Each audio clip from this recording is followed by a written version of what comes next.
আমি ঢাকা ৯-এ স্বতন্ত্র প্রার্থী হিসেবে মনোনয়নপত্র জমা দিয়েছিলাম। আজকে সেটার বাছাই পর্ব ছিল। বাছাই পর্বে আমার মনোনয়নপত্র গৃহীত হয়নি। আমরা সেই সিদ্ধান্ত আপিল করব। আপিলের প্রক্রিয়া আমরা ইতিমধ্যেই শুরু করে দিয়েছি।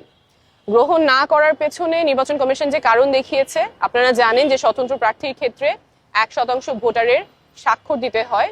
যা দরকার ছিল তার চেয়ে বেশি আমরা স্বাক্ষর জমা দিয়েছিলাম। সেখান থেকে তারা 10 জনের তথ্য ভেরিফাই করতে গিয়েছেন, 10 জনেরই সত্যতা তারা খুঁজে পেয়েছেন, কিন্তু এই 10 জনের মধ্যে 2 জনের ক্ষেত্রে তারা দেখেছেন তারা ঢাকা 9-এর ভোটার না, এবং এই 2 জনেরই জানার কোনো উপায় ছিল না তারা ঢাকা 9-এর ভোটার না। তারা জানতেন যে তারা ঢাকা 9-এর ভোটার। একজনের পকেটে যে এনআইডি কার্ড ছিল, সেই এনআইডি কার্ডের ঠিকানা অনুযায়ী উনি ঢাকা 9-এর ভোটার। আরেকজনের বাসা খিলগাঁয়ে যেহেতু ঢাকা 9 এবং 11 দুইটাই আসন আছে, উনি জানতেন উনি ঢাকা 9-এর ভোটার, সেই বিশ্বাসে উনি স্বাক্ষর করেছেন, কিন্তু নির্বাচন কমিশনের তথ্য অনুযায়ী উনি ঢাকা 11-র ভোটার। এই দুইটা ব্যতিক্রম বাদে বাকি সবকিছু আমাদের তথ্য সঠিক ছিল। আমরা আপিল করব এবং আমরা যেই লড়াইয়ে নেমেছি, স্বচ্ছতা এবং জবাবদিহিতার রাজনীতি, সেই লড়াই আমাদের চালু থাকবে।